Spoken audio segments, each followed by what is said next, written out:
Hi, my name is Richard Parnell, President of GRSA International and GRSA Grandmaster Stringer. Let's have a look at this 4-in-1 machine and let's see how we can customize or take the specs of a tennis racket. So here we have a 27-inch racket, 68.5 centimeters. First thing we need to do is measure its static weight and static balance. Let's place it here against the end so that we have the weight here and here. Now this is giving us to 0.1, 271.9 grams and 328.4 millimeters balance. Now the reason why this part has moved away from the grip is so that it doesn't affect in any way the weight or the balance. So it is as exact as it gets. So now that we've actually looked at the total weight, the total static weight, total static balance, we can now look at the dynamic part, which is the dynamic mass positioning. So let's look at inertia. This we close down, make sure that it's straight, and then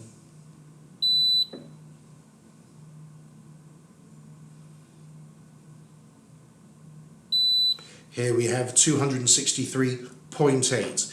Now you can actually see, if you know the 3-in-1 machine from head, up until now swing weight has been measured in 0.5, which was already good. Now we're going to 0.1. So this swing weight is 263.8. You can't get any more exact than that. So we have that. Now let's have a look at the new, what is twist weight, which is the resistance to torsion. So we place the racket in. Again, as I mentioned, this is a patented clamp, which gives us the twist weight, which is 14.4. Anything between 10 and 15 is normal. The higher it is, normally it would be more stable. So here we've actually taken all the specs of this racket and we've worked out, well, we know what weight it is, we know what, or static weight, we know what static balance it is. Anything we want to do with it, we can now change and we can personalize it to the player and how they need, or if they want more power, we can increase the swing weight.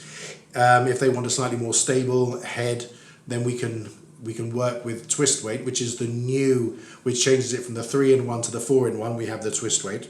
So now let's do a little experiment. Let's see what the difference is if we add 1 gram of lead.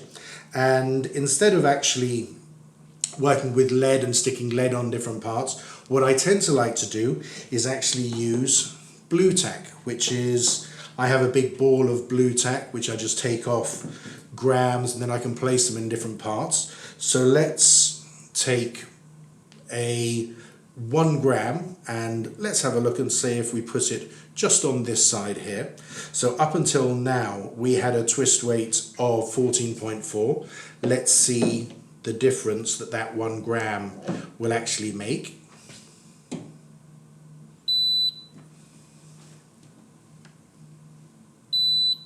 (14.3).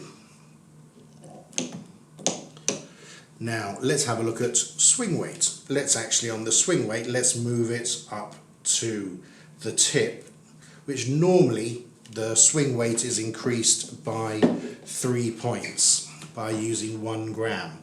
Now the 1 gram, if you put it here, it's about 1 point, here it'll be about 2 points, here it'll be 3 points. So before we had 263.8.